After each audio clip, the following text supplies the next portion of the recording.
some detail castings that I replaced those with, and it improved the look of the house quite a bit.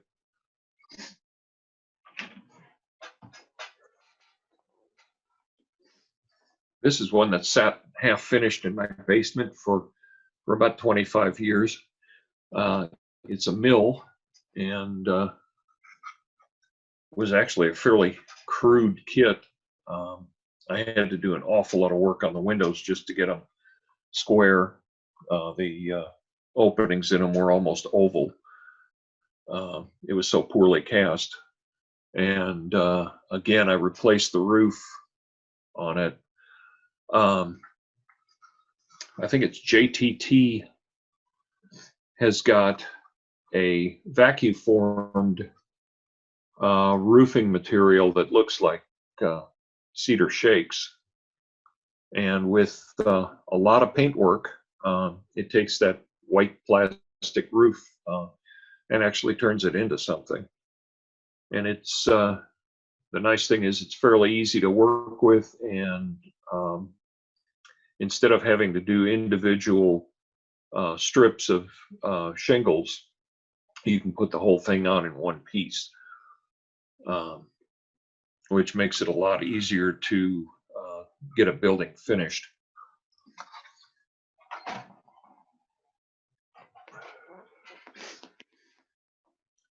This is another very old kit,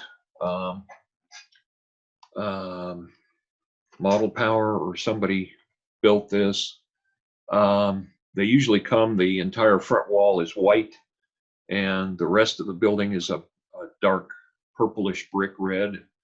I noticed that the front actually had a brick pattern to it, so I spray painted the whole thing with primer, and added a few details, changed the way the doors were mounted to it, and a few other things, and it actually turns out into a halfway decent looking structure.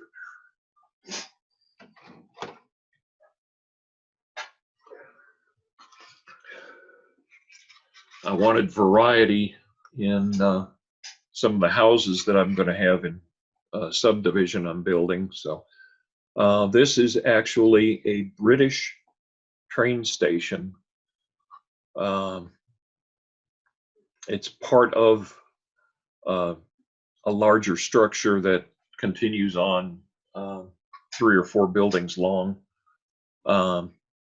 But I thought, gosh, it looks so much like a house with a little bit of work and again, some shrubbery to hide some things. I think I can pull it off.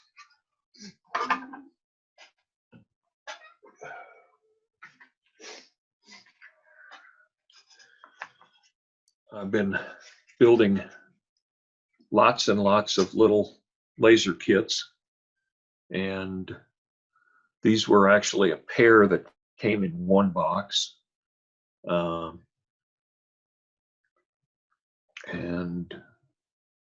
with a few little details, curtains or shades in the windows, and a different paint job than what they show on the package, it ends up being a different looking structure.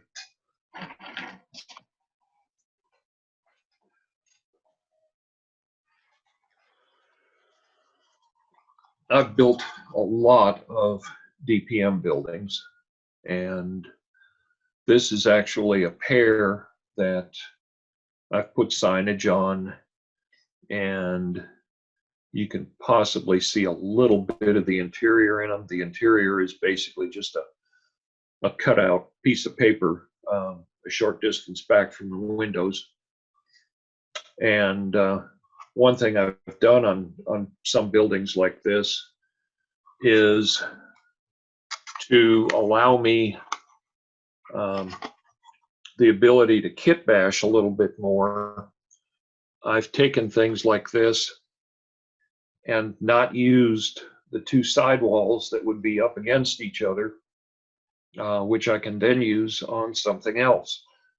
And just putting a strip across the top and putting some chimneys on it changing the height of the roof a little bit. Um, it fakes people out into thinking there's actually two buildings there.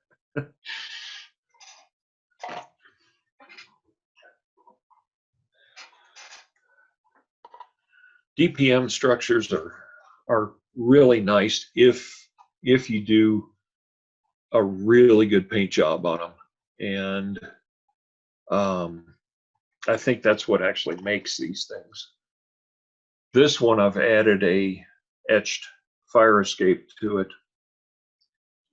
and again a paper interior to make it look like there's a restaurant in there. Some colorful drapes on this one, and kind of a freestanding sign that sticks out from the front of it.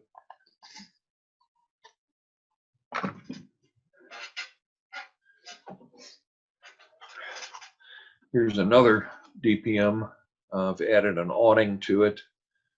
This is a chop suey restaurant, and it's got signage in the window down below for a Chinese buffet and things. And I've still got to put curtains or shades in the windows on the upper floors, but it shows you, some of the things that you can do with a DPM building. Little signage on the side.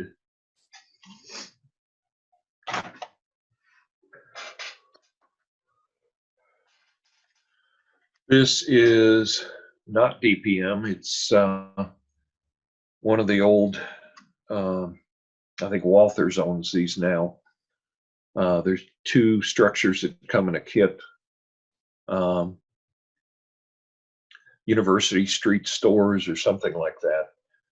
And by just adding a bunch of signage to it, it gives updates it a little bit. And then on the top of it, I added a soffit that actually doesn't come with the kit.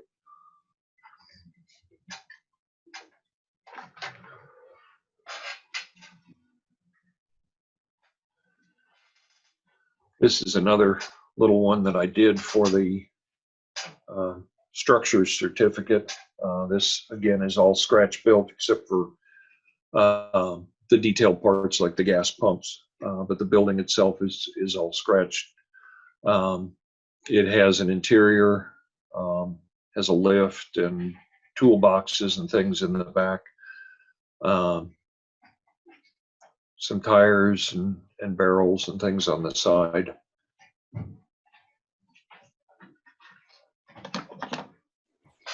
Bob, we're running right at about 18.5 minutes here. Wow. You have great stuff. We're loving to look at it, but why don't you take a minute, and if there's anything else you want to squeeze in, and then we can do a few questions. Okay.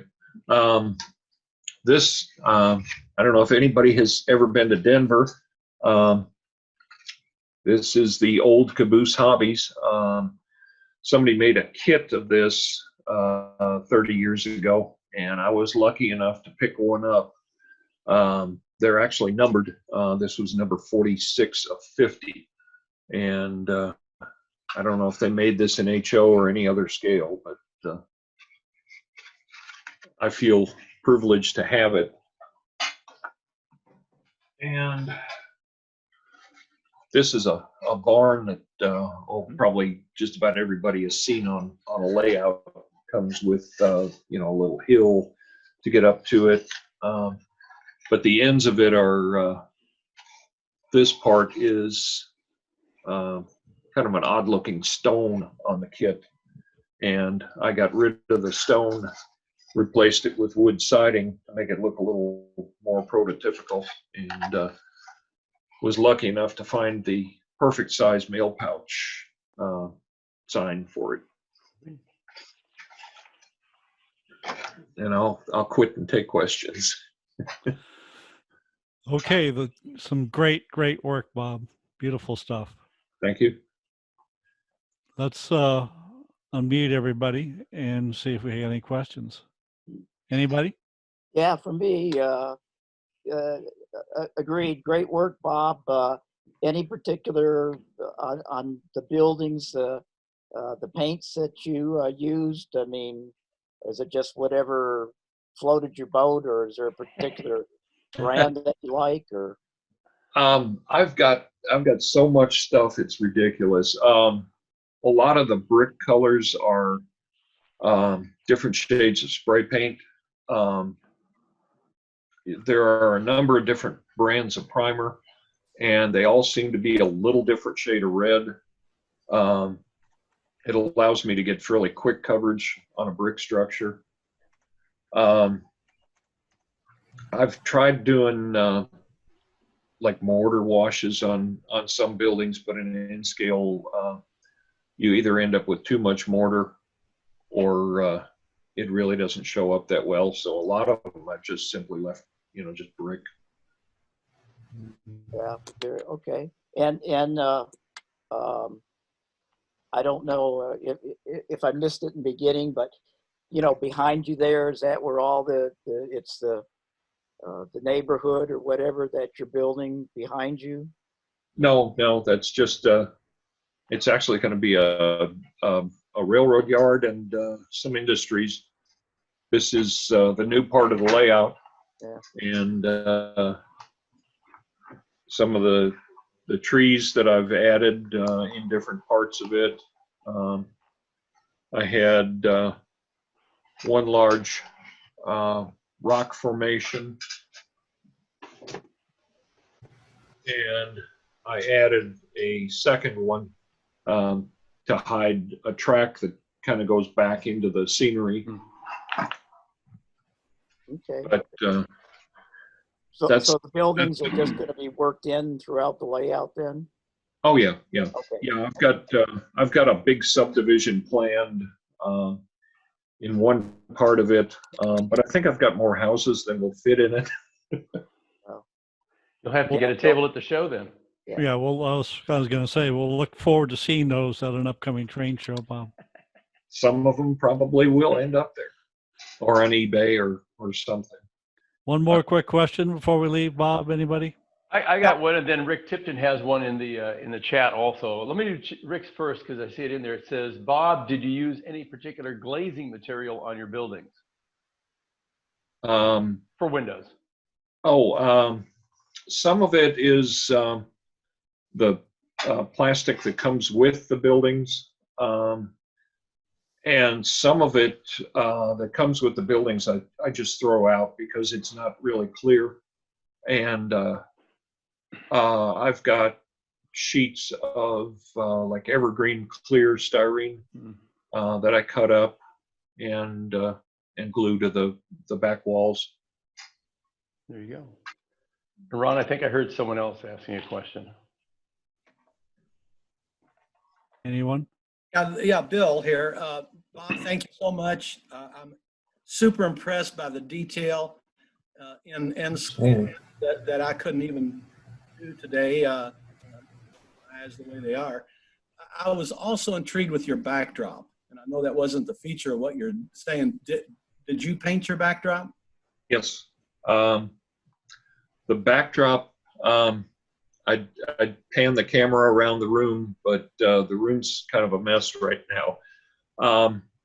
It's sheets of Formica that I got 25 years ago.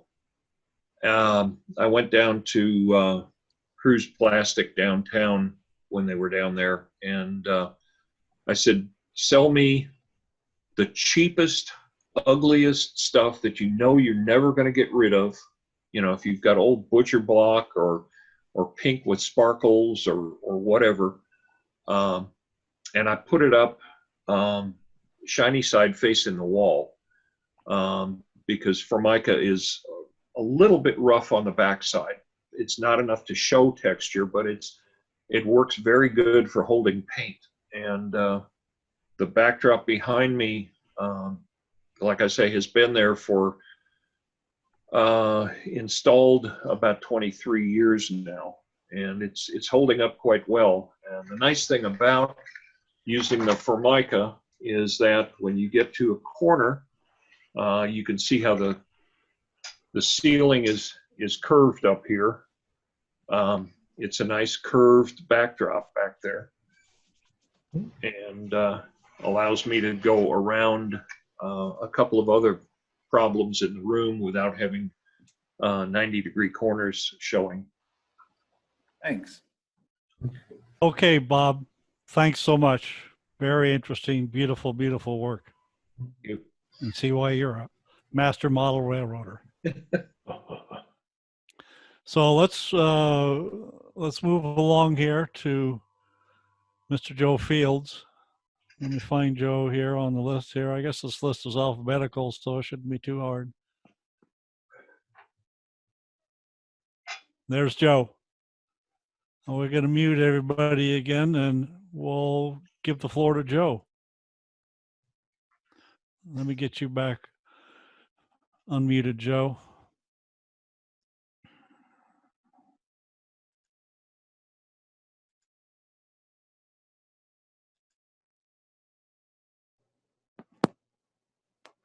Okay, Joe, there you go. Okay, can everybody hear me? Yep. Okay. Let me see if I can get the, well, I'm not getting the video feed up. It's just showing me.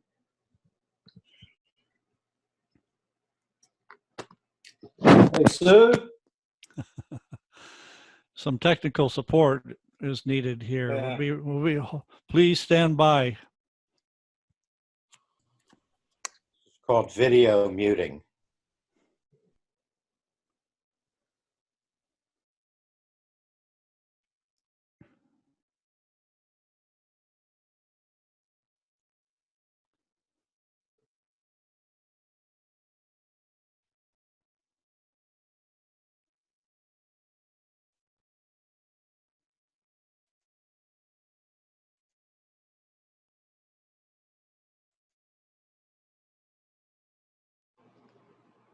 Okay, have you got visual and audio now? Yeah, pretty good. Yeah, you got muted again, but you're fine now, Joe. Thank you. Okay, I seen the little thing popped up on there where I was muted again. So, okay, anyway, like Bob, I want to show some buildings that I'm working on for my scenery section. I've got 7 square feet to go out of the 32 square feet that's required for the scenery certificate, which is my last one I'll be working on for Master Model Railroader. The first item that you see here, this is a double track truss bridge that I built for not the scenery category, but for structures, because you have to build a bridge in that category. This is 100% made out of cardboard.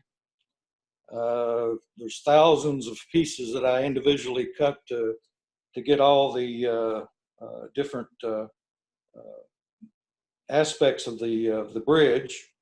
It doesn't weigh hardly anything. Of course, it's made out of cardboard. It's real light. And I'll give you a view of the approach to it here. And of course, right down in this area right here, this is where the tracks will be laid in. And this will be installed in the section that I am doing for the scenery category. So that's the first one that I've done. And that was done many years ago because the scenery display or certificate was my second certificate that I received, and that's been many years ago. I've been working on buildings. I'm like Bob. I really like structures, but I've probably got more buildings than my layout will ever support. Seems to be a hole that we fall into, especially if you like structures. Anyway, this is the particular one here. It's a Keebry building. Keebry buildings are well made. The corners go together well. I'm not real sure what the name of this building is. If anybody knows German, see if I can get that to focus there.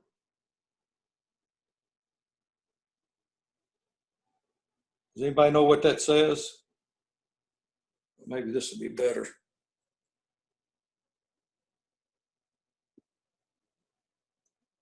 It's a little bit too close, actually, Joe. Back it up a little bit. I don't think it's going to focus. Yeah, it's kind of small there on the box. But anyway, like I say, I turned this into and it may say City Hall or courthouse or something other on it in German. But anyway, that's what I wanted to make the building was a City Hall for the section that I'm doing for scenery. And if you can see the letters there above the little porch where the mayor's standing on the front porch there, I took it's ply-struck letters. Well, get that in focus here. Here we go. It's plastistruck letters, and I had to order those from Plastistruck because Scale Reproductions didn't carry them. And but they've come in real handy, and each of those are individual letters. I painted them before I took them off the sprue, and then individually placed them on there. And then, of course, some other added details for it. I put some flowers in the flower pots. Added a couple of people on this is the front side of it. And then the back side has got 3 doors and got a little guy walking out, and he's on crutches with his foot in a cast. And I guess he's went in for some kind of compensation from somebody or something. And it's got a couple of flower pots, and the little lights, unfortunately, they don't light up, but they're really neat and very ornamental that came with the kit. All of my buildings, I think Bob was talking, somebody asked Bob about what paint he uses and so forth like that. All of my buildings are painted with different spray cans. I never have mastered a airbrush yet or enough nerve to tackle an airbrush. So they're all spray painted with aerosol cans. I use a lot of Rust-Oleum flat colors, like the roof on this building here. It's a flat kind of orangey looking color. The brick is Rust-Oleum oxide red. And then you got some flat gray down there on the steps. And most of the time, I tell people, I says, well, nothing goes on my layout or a diorama or whatever I'm building unless the pieces have been painted. And in this particular instance, and on a couple more I'll show you here in a minute, the windows and doors and the foundation around the bottom part of it, they're the colors that came with the kit, but I just didn't put them on there without doing something to them, so I dull coated them, which takes the shine out of the plastic from the molds and so forth like that. So I guess technically, if you want to get around to it, everything has been painted. It may have been painted with dull coat, and of course the other stuff has got the color coats on it. So that's one building that I wanted to show you. And just a second until I move this one out of the way for the next one.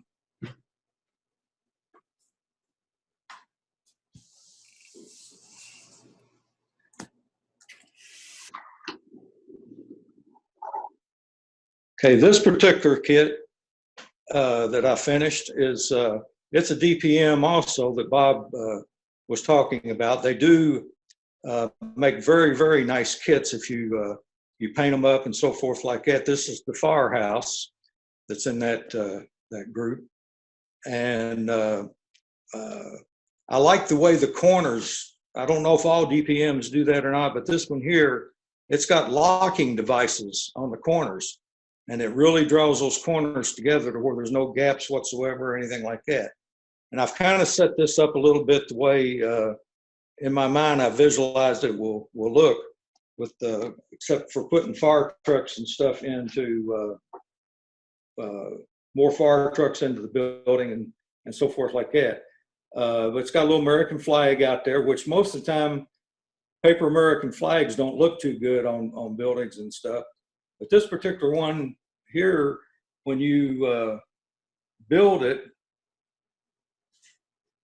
fold it the way you need to fold it, then it turns out pretty nice as far as the flag.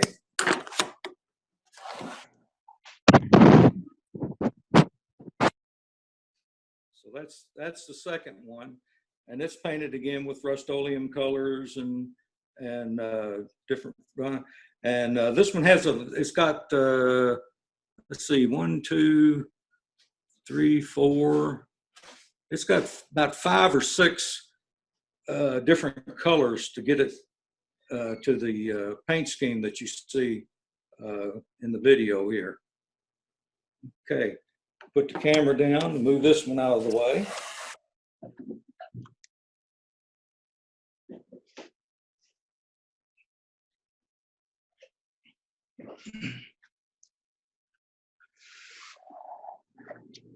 Okay.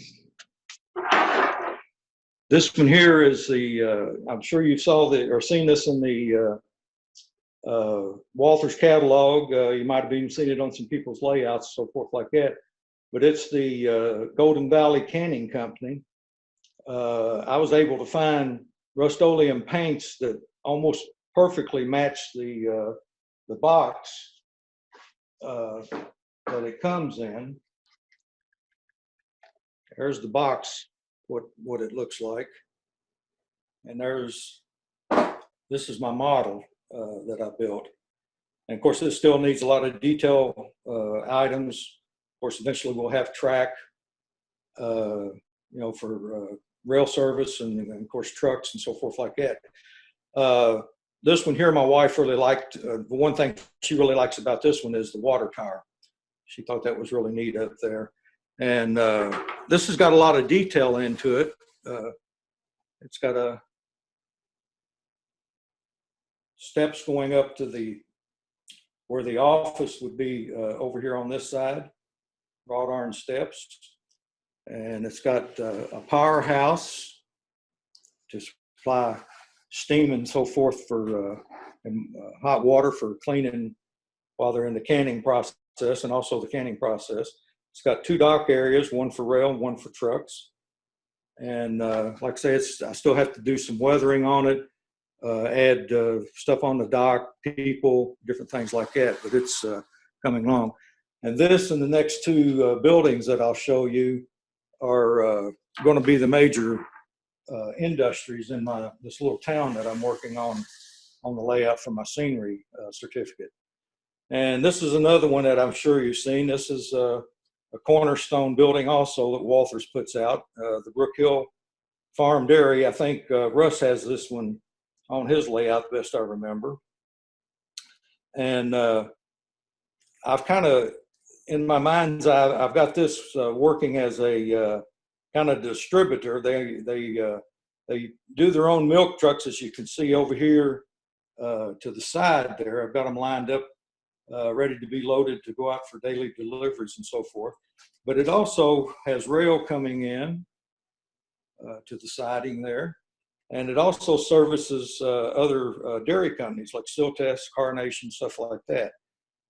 So they're kind of a distributor. There's one of these similar to this out in Iowa where my brother-in-law lives. And they distribute dairy products to other facilities. And up on top of it, this one has had a little detail, a little weathering added to it. You can see a little rust around the pipes coming up out of the roof. And I got a little roofing party going on up here. They had to patch the roof, so they've got some tar going up on top of it and fixing that all up for them. And then if you look at I don't know if you can see it in the video or not, but it's got some rust underneath there, not rust, but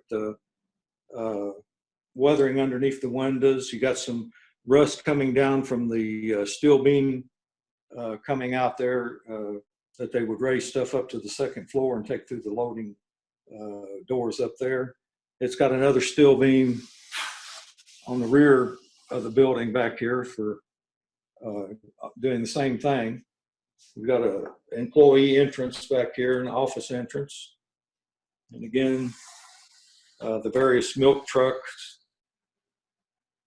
and the trucks coming around through there. And the last one that I've got, that I've completed, and these are just, like I say, mocked up right now because I got sometimes my scenes take more room than what I think they're going to take too. So sometimes I have to cut them down. But this is another cornerstone building. It's the Farmer's Supply building. And there's a lot of activity in this little scene that I kind of mocked up for today. I've put, like Bob, I put a little interior, just paper cutouts in the front. It's not very far back from the main windows on the front. I don't know if you can see there. You can see it a little bit in there as I get closer. But that adds a little detail to it. And it will have lights in it once it's on the layout. All kinds of tractors. This is a John Deere distributor, so there's quite a bit of John Deere items in the scene, but there's also some, I'm assuming the red tractors may be International Harvester, I'm not sure. And then you got a little bulldozer back there in the back, and that actually has John Deere on it, so that goes right along with the scene. A little forklift there unloading a truck. Got a couple service stores there where they can work on equipment, because they not only sell it, but they repair it also. The John Deere sign, that's scratch built. I found the John Deere logo online and reduced that down to HO scale, and then took two pieces of evergreen tubing, put together one inside the other one to get the sign that says John Deere Implements. And then the Columbia Farm Supply came with the kit, along with the decals that's on the front of the building. And then this is a Uric Purina Chow tanker truck. And I picked this up really cheap on eBay. The frame was broken half right in front of the dualies there. So I had to put all that back together to where it would support the trailer again. Repaint the red part. It had some nicks in the white. I touched those up. Put mud flaps on the trailer. Let's see, the Purina Chow sign on the trailer itself had some chip paint out of some of the red. I retouched that up and put the horn back on and the exhaust stack, different things like that. So for just a song, it turned out to be a pretty nice little model that didn't cost a whole lot, and not a whole lot of the work involved for what I call restoring. And then there's some other vehicles here. The local police have showed up. I'm not sure if they're shopping or somebody had a problem there, but anyway, they showed up. And vintage trucks and cars. And over here, you've got a lowboy coming off with a bulldozer load off of the ramp there. And the tracks will come in with where they're going to unload some more John Deere tractors or whatever comes in. There's a combine sitting back in the back. If you've ever seen combines, they're big. My brother-in-law has one out there, and I mean, it's like, you know, climbing to almost a three-story building to get up to the cab area. It's huge. But that's what you need when you're a farmer and you got a lot of land to take care of. I've added also some little benches, park benches there in the front for people to sit and pass the time away. There's for fuel oil, so forth like that they can sell. This stuff came with the kit, and you paint it and weather it, and it turns out looking real nice. Takes all the plastic appearance out of it. And that's what I've been working on for the last few months, other than finishing up my motive power category, which thanks to Ed Brennan and Mark Norman for meeting me out at scale, keeping the social distances and the mask and all that good stuff. But they judged my three model power or motive power models that I built, and they all scored well enough to where I could send the paperwork off to Frank, and hopefully he'll approve them, and that'll give him my sixth certificate for Master Model Railroader. Looking forward to getting into the physical part of the scenery part, but I want to get the buildings all done that's going to go into town, so I can kind of set them around and kind of see where I'm at with the actual scenery. And I got one corner that's close to where the bridge will be installed, and I got to get that corner done, which is not a big corner, but I got to get it done before I put the bridge in, because reaching over the bridge probably wouldn't be too good for the bridge if I forget where I'm at and kind of bump into it or whatever like that. So like I say, I've had fun building all of these. Some of them's been a little more tedious and challenging than others, especially some of the paint trim work that I had to do, like on the Brook Hill Farm Dairy and the firehouse. But there were a few times that when you start getting frustrated, that's when you walk away from it for a while. So if I can pass that along as advice when people get a little frustrated when stuff isn't coming out exactly the way they want it to. So that's about all I have. Open it up for question and answers if anybody has any. Yeah, Joe, this is Bill Edwards. Thank you so much. That was, thanks for showing us those. That was just great. I have two questions. Do you mount your buildings on a permanent base before you transfer them to the layout? Well, I'll take it back. The farm supply, it's got a base on it, the black part that you see there. Yeah. In the picture. It's mounted to that. I can pick that whole thing up. Of course, the cars will come off and different things like that, but the base itself, but everything else, nothing has a base on those so far, because a lot of times, especially with like the courthouse or the city hall building, I mean, I'm planning on kind of staging that in the middle of this little town that I'm creating. To resemble something like Bardstown, where there'll be a roundabout. It'll be in the middle, and there'll be a roundabout around it, and then the roads and streets and stuff go out in the direction just like the one in Bardstown does. So I haven't put any bases on those or anything as it were yet, because I need to create sidewalks once I get them in there and stuff like that. But once I put them on the layout, they will look like they're planted in the ground and not just sitting there, The bases that you see here, Bill, are pizza boxes. Okay, gotcha. Yeah. Yeah. You may recognize them from your meal a couple of nights ago. Thank you. Second, Yeah, Joe, thanks a lot. Thanks for the heads up for rattle can paint. I thought I was being unfaithful to the industry by using that Rust-Oleum. Also, do you have you used or have any experience with the Krylon Fusion paints? And the reason I'm asking, I just finished L&N Diesel using their gray, yellow, black, plus their matte and clear finishes with great success. Yes, I've used the Krylon before. I've got an O-scale L&N passenger train, but I couldn't find the Diner and the I think it's the Pullman car that went with that set. Since then, I have found it. But I took two sorry, Russ, but I took two New York Central. These were O-scale cars, and I stripped them all or took them completely apart and repainted them. And I used Krylon paint on them for the gray on the roof and the blue on the body. And then, of course, decaled them and Rick up at the toy mall bought them from me, and he's got them in with some ones from the factory. And I'm not to toot my horn, but you can't tell that they wasn't done at the factory. The paint jobs really match up well with the factory paint jobs, which who knows, they may use Krylon paint too. I don't know what they use, but anyway. But yeah, I don't, like I say, I don't know why I'm chicken using airbrush. I guess I just don't understand the mixing of the paint and the thinner that you need and different things like that.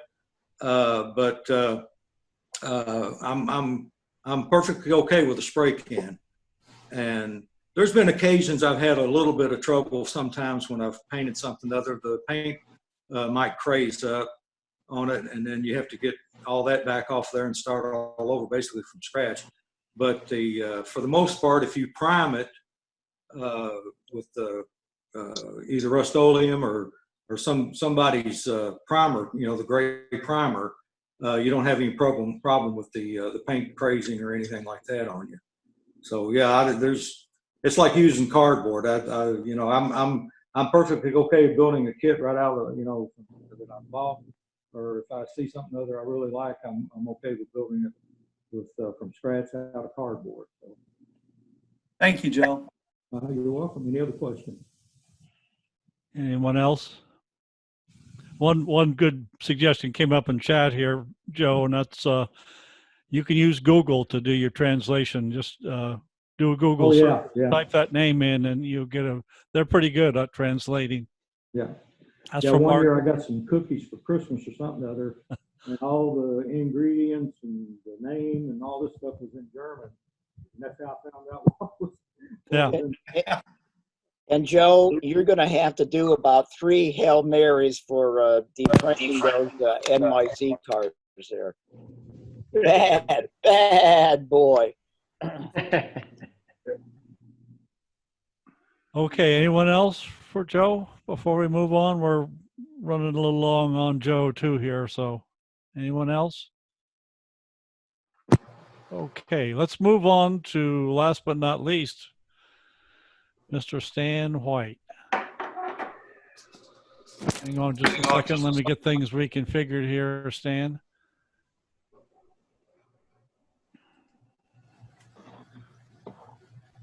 There he is. Let me get people muted up here and get you unmuted.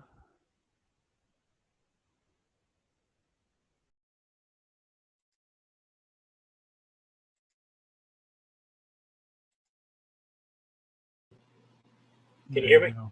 Yeah, I can hear you now. I think you had yourself muted too. So, Yeah, I think when we switched over. okay, Stan, the floor is yours. Okay, well, I feel like an underachiever here after watching those things. I'm going to switch this around here a minute. What I thought I'd do is just start out and just kind of show you my layout. This is the first part of the layout, and it was 10 by 13 twice around. When I finished this, it's like most of us, I felt like I needed some more trackage, so I added a 7-foot yard off to the side here, and that served me for a while. And then again, I annexed some more property. I went to the city council and annexed some more property and extended the layout down another 26 feet down here with a reversing loop at the end here. This is kind of what I've been working on, and I've been allowed, because of the corona and being home, I've been allowed to put a lot of time into it and get to a point that I'm at right now. So I thought I'd just kind of show you some of the stuff I've done over here. As we come down, if we look down the layout, you'll see the road on the right. I didn't have this road in, so I went ahead and added about 5.5 inches to the right side and put a road down to give these industries a much better look in here. And basically what I did with the road was it was the smooth it that I used, and used the paving tape, laid that down. I find that I really like the smooth it. It works real well. You have plenty of working time with it. And then when you come back after it dries, you can sand it down real lightly with a real fine sandpaper. And then on this one, I just came in and used black paints. Before I'd used Woodland Scenics like asphalt. This time I just used a flat black and came back over it with a real fine sandpaper to kind of rough it up a little bit. Probably go back and do a little bit more work to get a little more gray color, a little more bleached out. The lines are the center stripe and the shoulder stripes.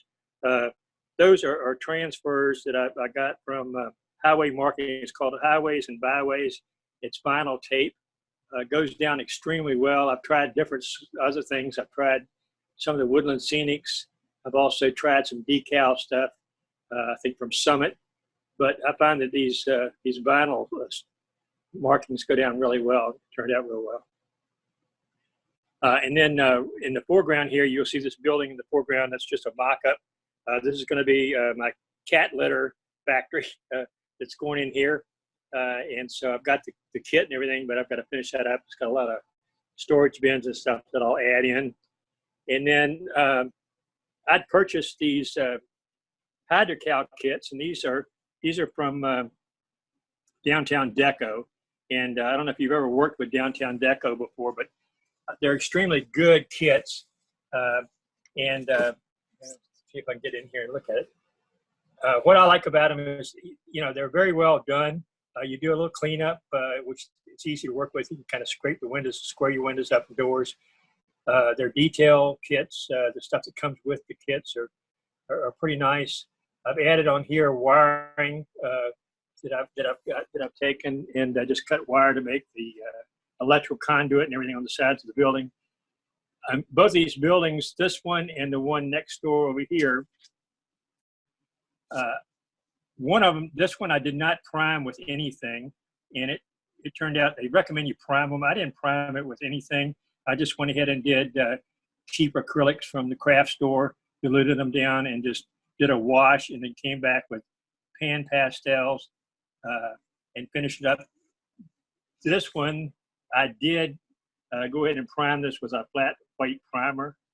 I didn't see a whole lot of difference in the way it is. I guess you can control the stain a little bit better when you prime it, but I thought either way worked fine. I was satisfied with either way. And then I'll get down here to the bottom if I can here. Get you some of these decals are down here, the graffiti. Those are from, let's see where they're from, Blair line. They make a real good decal. And it goes on, what I like about them, they're laser cut. So when you take them off the backer, you don't have to worry about any edge being there present. So they fit in real nicely. And then down here, I've been working on, I did the team track. The ramp on the team track is a Walters kit. I guess all this is, I use Digitrax, and I'm using code 83. Then as you come down the highway here, get down here lower, come down the highway, do a combination on my scenery. A lot of the stuff comes from Woodland Scenics. I like their stuff a lot. They have a lot of selection. They have some foreign countries that have some good trees and stuff. I do a mix there. Signage in here, some of the signage is Blair line. In here, there's these, see if I can come in here and find this in here. I can't find it on my screen here. There we go.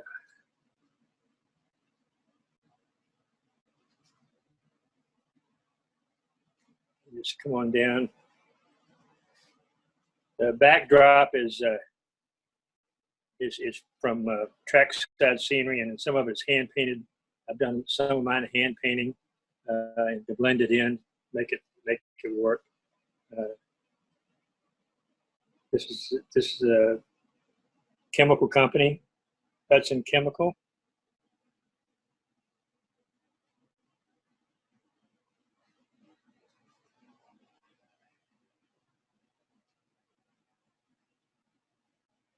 As we come down at the turn down here, got a gravel yard, and also I have a container yard.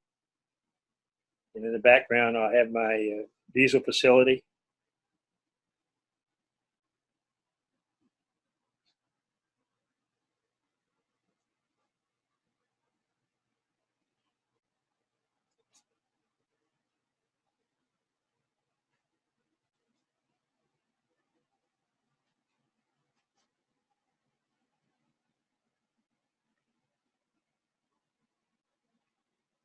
And I do have, I have lighting that I've got in. I don't have it hooked up yet. On this end, just about all my lighting is, the new lighting is all plug and play by Woodland Scenics. These light fixtures down here on the bottom, if you can see these here, these are, I got these from We Honest. And they're LEDs. They work fine on the Woodland Scenic equipment. So, they're very inexpensive. But that's kind of what I've been working on. I've been allowed to, with this time, to go ahead and finish up this end of the layout. When I say finish, it's not really finished, but I got to the point now where I can just come back and start super detailing little things as I go. So.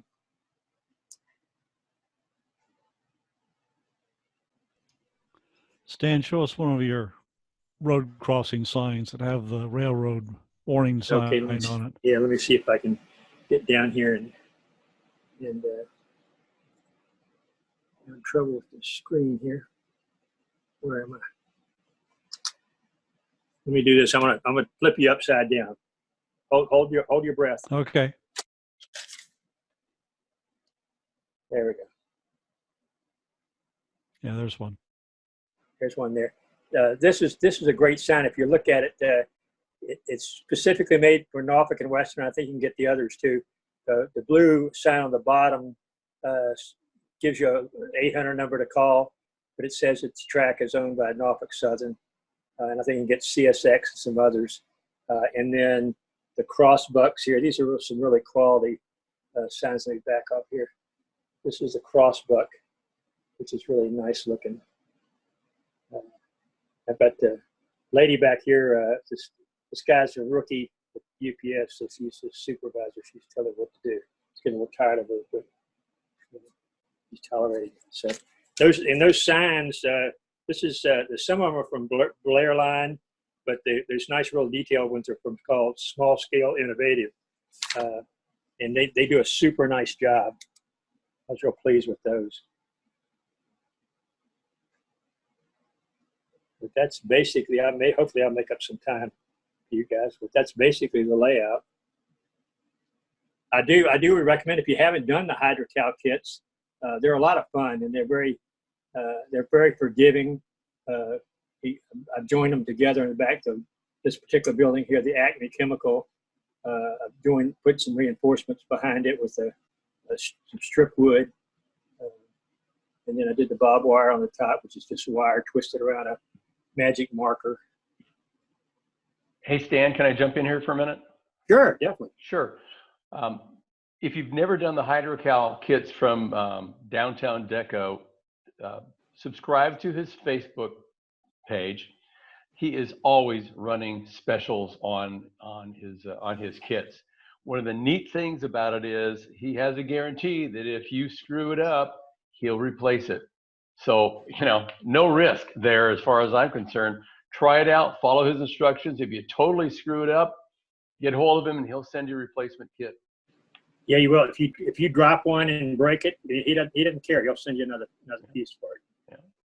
But he's and there's enough instructions. The instructions that he gives you detailed instructions on how to put it together, really how to paint them, finish them up.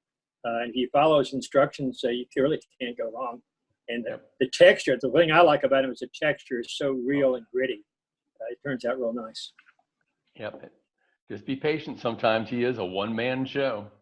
Yeah. And that's what's cool about a lot of these guys that supply us stuff. They're small mom and pop shops, and you can normally call them up and just talk to them. And that's I think it's pretty cool.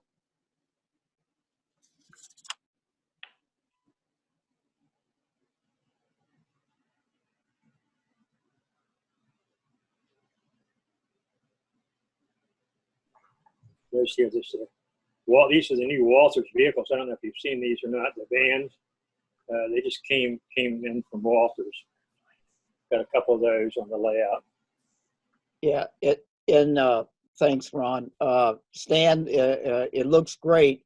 The only thing, about the downtown decos is most of their buildings, just like Stan's showing, they're, I guess I want to say maybe post 1970-ish to where, a lot are boarded up, like Stan has there. I think if you're doing like 50s, you have to be careful that, Jim Petro wanted to get one of those, and they have the windows boarded up, and I said, in the 50s, that would have been a very active building, so they wouldn't have had windows boarded up and so on like that. So you just have to unboard them up, Russ. What's that? Just have to unboard them up. Build it as though it's not boarded up. Well, I thought they came that way though. You open them up. It's just plaster. Excuse me. Kuchler will show you how to do that, won't you, Bob? You own a Dremel tool, don't you? There you go. Well, I've been using it though to save on dental bills, but I guess Stan, are the, it's been a while since I've been over to your house. Uh, are some of the the buildings beyond the Art Deco, and I think it'd be a little bit to the right, are those flats, or are those pictures of red brick? Oh, on the backdrops, yeah, those are pictures. Okay. Yeah, and you can kind of when you Yeah, go those on there, right. Yeah, those right there. The yeah. When you Okay, go those are on, pictures. Okay. when you go online with them, you can pick different scenes. They have different buildings for arid climates, mountainous, and they'll also. What's really cool is they have roads that come in. Let me come back over here to the right for you, and I'll try not to get you seasick by moving too fast. But if we look back over here, I had them lay that road in on the backdrop, and so I could match it up where I wanted it. But you can see that truck going up the road there, and it goes off to the left and the right, which I think does a real nice job. I think that's one of the hardest tricks, is to have a road go into a backdrop and look realistic from all angles, and I think that turned out pretty good. Yeah, yeah. And what's the name of the company or website that you get those buildings from? The backdrops are from Trackside Scenery. Trackside Scenery. Okay, thank you. And they're real good quality. Now, I would suggest one thing: do not. I bought these pre-pasted. I would never do that again, or not pre-pasted. They're pre-glued. I'd never do that again because they don't stay stuck. I'd go ahead and get it without any backing, and then spray it with 3M. And then what I did on the backdrop is I took an X-Acto knife and scalloped all the top trees so they fit in, because I did the backdrops you get. There's so many different blues, and I wanted mine to all be consistent. So I just went ahead and took each sheet and just scalloped the tops where the trees are, and where the water towers are. I cut those off and then re-glued those back onto the backdrop. Yeah, looks nice.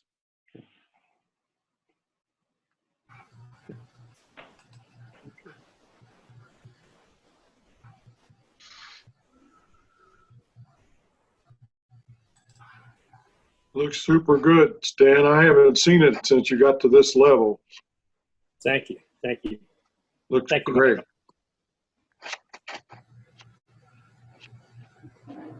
So Stan, there's a couple comments in the chat. I'll read them out to you because I know you're busy showing stuff.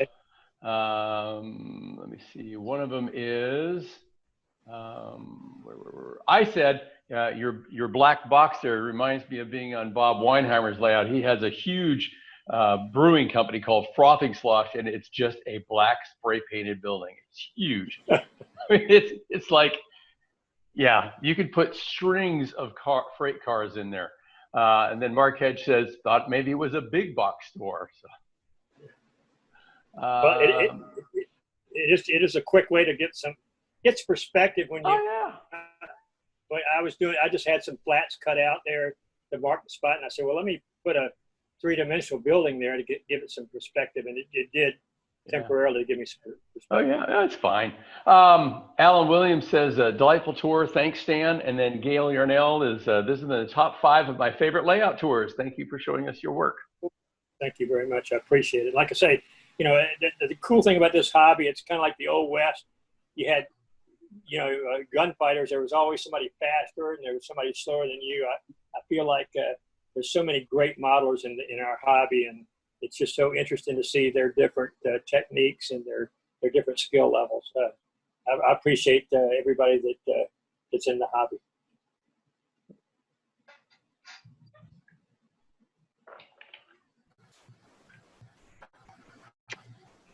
All right.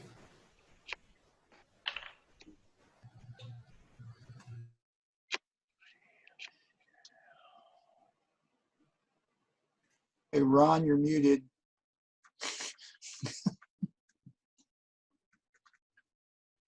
I was just saying, I'm sorry you missed it. I just said some very interesting things.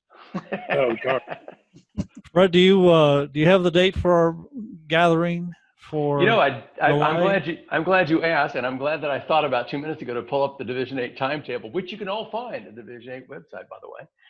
The next gathering is Saturday, July 11. It's the Saturday after the 4th of July. Oh, that's right. And we are also going to have a general meeting in July, which we normally don't do, but because the picnic is canceled. So the next event Division 8 has is Saturday, June 20th, general meeting by Zoom again, of course. And then we have this event again on Saturday, July 11. And after that, we have a general meeting, which for some reason says 11:30 a.m. I know why it does, because that's when the picnic was going to be, but no, it'll be 2 p.m. Yeah. And one other reminder, while we're on the subject of reminders from Fred, is that if you have a load picture to share at the June meeting with the membership, what's it called again? Flat Open loads. open loads. Thanks, Fred. Send your open load pictures to Fred via email so we can include them in the meeting. And Fred, by the way, I just got a call from NTS on the meeting room at 600 North. Mm-hmm. Those rooms are all available again whenever Division wants to come back physically there. That's good. And also for the Historical Society, I think they were scheduled Friday night, but they're open now to have your meetings there. So just want to let you know that. Thank you. I think we're not looking until August. That's fine. Just want to let you know. But thank you for letting us know that. I put my email in the chat if you don't have it, and if you do, even if you don't have it, you can always look at the pie card and give me a phone call because the phone number is there. Hey, Stan. Yes, sir. So, but even come August, September, they still have us on the books for the particular Saturdays of the month, do they not? The 600 room. Mm-hmm. Yes. Okay. Thank you, sir. The same. It's the same schedule. I didn't take anything off the schedule for Historical Society or for Division 8 or for K&I either. So they're all on there. So if we're not going to use them, just let me know and I'll cancel them out. I just wanted to make sure that I guess we didn't have to reaffirm it or anything like that. So okay. No, I think we're good to go. Okay. Yeah, Thank you. I can show you Stan, cancel. yeah, go ahead, Fred. Yeah, cancel the Division 8 July meeting. Okay. If we had one, I don't know that we even had one in there. And June and July both. Okay. Yep. Yeah, Stan, speaking for the Historical Society, we were probably not scheduled for July since we don't have one. We haven't decided yet on August. So just thanks for letting us know it's available. Okay. All right. Cool beans. And Stan, just for the record, other than what the governor has said, that if we so desired, we could have up to 50% occupancy in the 600 room. Yeah, and I don't know that. Yes, and I would say I don't know that they're not really monitoring that. The NTS is not monitoring it, so it'd be up to us to establish our standards. But I think you'd be safe to go with what the governor says. I think. Oh, okay. All right. Thank you again. The last plug I will make as superintendent and as Ron's assistant now for the gatherings is we are always looking for people to step up and share their work, share their layout, share what they're doing. There's a lot of folks that I see visiting us today that be more than happy to add you to the list. And you see how easy it is, There you go. Ron, it's all back to you, sir. Yep, it's very easy. Okay, folks, once again, thanks for coming by today and joining our gathering. And we'll see you at the meeting coming up in 2 weeks at 2 p.m. on Saturday, the what? 20th. That's right. There you go. Yeah. Yes, sir. Okay, and then there'll, of course, be, if you're a member of Groups IO, you'll get a reminder automatically of all our meetings. Yep. Okay, thanks, Thank you. Ron, Yeah. Fred, and nice work, guys. Yep. Thanks for doing it. Thank you, Russell. Thank you for having us. We really enjoyed it. All Oh, right, good. Gail. Thank you. Thanks, everybody. We'll see you soon. Okay, Okay. bye. Sure. Bye. Bye-bye. Good night. Nice hat, Rick. You looking good. Thank you. Glad you like that.